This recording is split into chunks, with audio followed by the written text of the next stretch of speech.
Assalamu Alaikum, what is up, and welcome in this another video. I hope you're fine, good, cool, and having chill. If you guys are new here, so please subscribe to this channel right now for getting my more tutorials and turn on your bell icon for getting the notification of my next videos. And I'm on Instagram. You guys can easily follow me on Instagram. Link of my Instagram is in the description.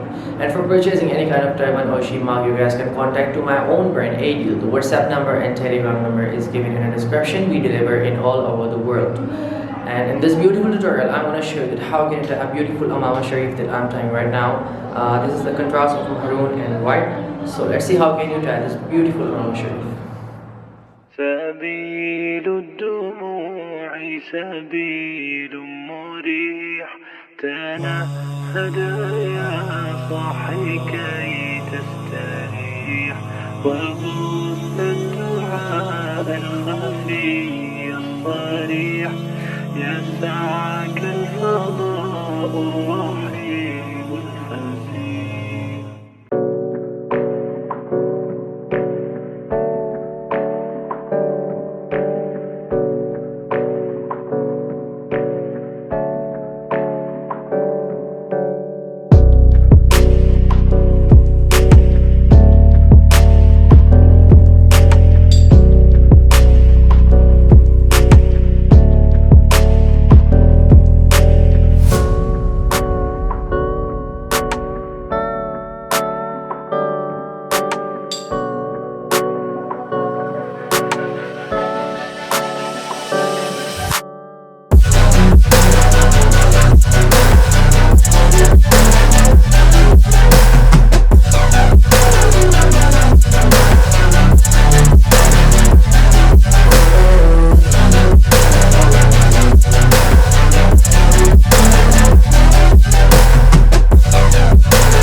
I hope you enjoyed this video, and if you have, so give a big thumbs up and leave your beautiful comments below because I'm just waiting for your comments. And Allah Hafiz till my next video.